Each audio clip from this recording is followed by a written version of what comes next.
जब तक दिल ना कहे तब तक किसी के लिए मत देना गवाही।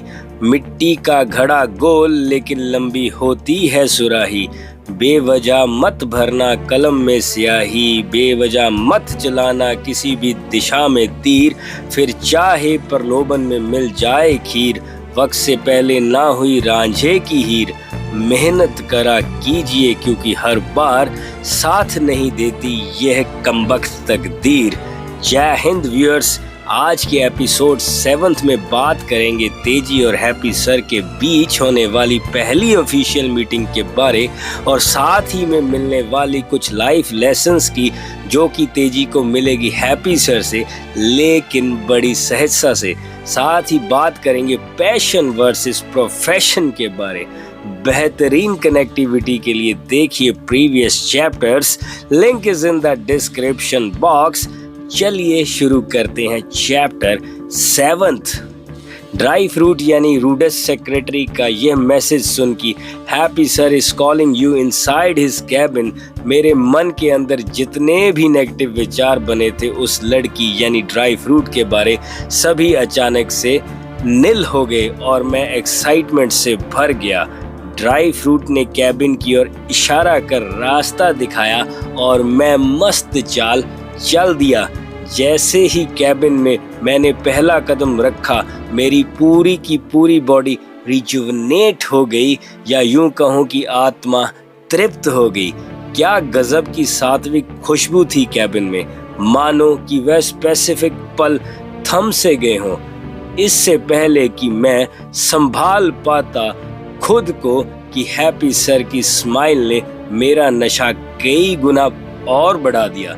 सर ने हाथ मिलाने को हाथ बढ़ाया, मैं कुछ समझ ना पाया और सीधा सर के पांव छूने लगा। सर बोले, अरे ये क्या कर रहे हो? पता नहीं सर, मुझे भी नहीं पता, मैंने रिप्लाई किया। सर बोले, ऑफिस ढूंढने में कोई परेशानी तो नहीं हुई?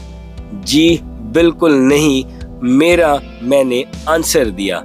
उन्होंने मुझे बैठने का इशारा किया और मैं बैठ गया और कुछ लम्हे हम एक दूजे को देख मुस्कुराते रहे। और फिर सर लगे पूछने, क्या तुम्हारा कोई निक नेम भी है या हर बार तुम्हें तेजेंद्र शर्मा कह बुलाना? नो सर, तेजी इज माई निक नेम, मैंने रिप्लाई किया। Oh thank God you have saved my energy, else Tejendra बोल बोल के तो मेरी जीभ ही सूख जाती। इसके बाद हम दोनों इकट्ठे हंसने लगे।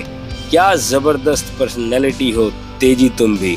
एजुकेशन वाइज तुम हो MBA, लेकिन पेशे से बनना चाहते हो एक मोटिवेशनल स्पीकर।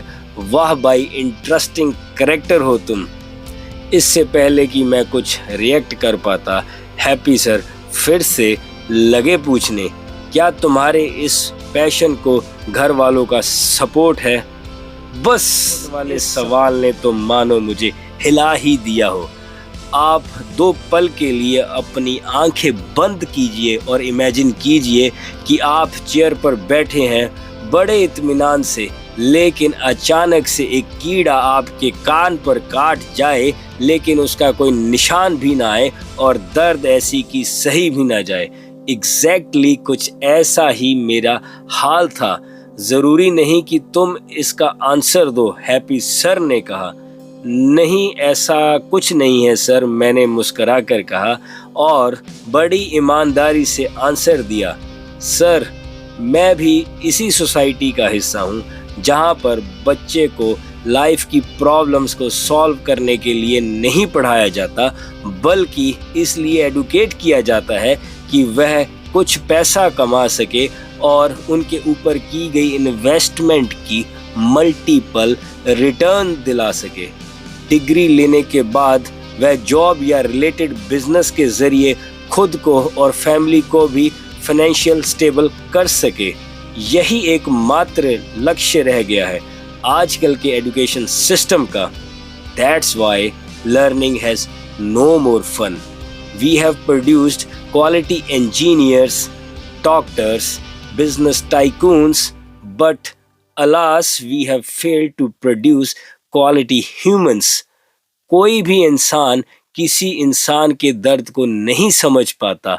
पैसा प्रधान है सभी के लिए और सिर्फ ढेर सारा पैसा ही मात्र एक निशानी है सफल इंसान की, and it is accepted and validated by the society. तभी तो अपनी जॉब या बिजनेस के लिए वर्क कर कोई सेटिस्फाई नहीं, क्योंकि feeling of fun and passion missing है इस एटमॉस्फेयर से। बस बोझ के तले दिन रात आराम जले तो कैसे भीतर फूल खिले।